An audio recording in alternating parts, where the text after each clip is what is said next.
Dang, this year's going by really fast. Whoa, slow it down 2020. Or is that just our imaginations? If time feels like it's really flying by, could that mean the universe is expanding even faster? Well, don't worry folks. In this video, I'll be explaining Redshift and Blueshift and why they're very important for space exploration, and if we really need to worry about Andromeda leaving us from the galaxy. Right, Andromeda? Oh, okay. But before we worry about that, let me explain what Redshift and Blueshift really mean.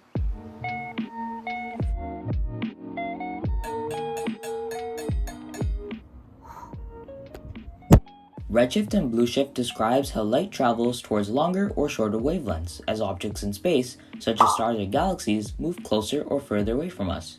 As you can see, the light waves in front of the star are getting pushed together, causing it to become compressed between both the star and Earth, while the galaxy moving further away from Earth is causing the trailing light waves to become loose and stretched out.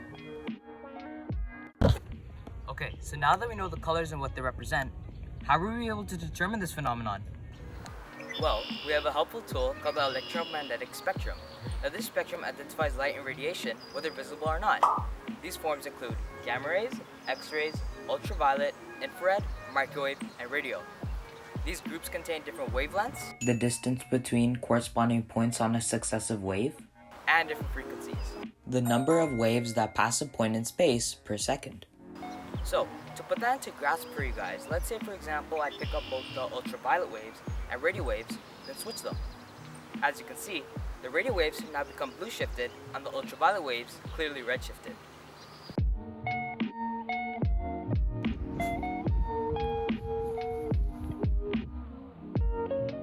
Ever since the Big Bang's explosion, this indefinitely dense point caused all astronomical objects to expand and shoot out across the galaxy. However, cosmological redshift showcases objects which were sent faster and stronger than others, appearing with a darker tint of red on the spectrum. And this comes in super handy when astronomers need to calculate the age of stars or neighboring galaxies. And this phenomenon was all thanks to Edwin Hubble creating the Hubble Space Telescope. For instance, you may recognize this image of space above me called the Hubble Deep Field, showcasing an insignificant portion of the universe, revealing hundreds of galaxies. As you can see, some galaxies are either moving closer or further away from us. Do you recall that question about Andromeda leaving us for a different galaxy? Well, don't worry, it's never going to, due to it traveling 300,000 kilometers a second towards us. Now, even though that does sound very scary, Blueshift confirms the velocity of this universe's long trek, eventually ending in 3.75 billion years. So even though we'll all be long gone, at least our galaxy would always have a buddy to hang out with. Let's call it Milk Andromeda.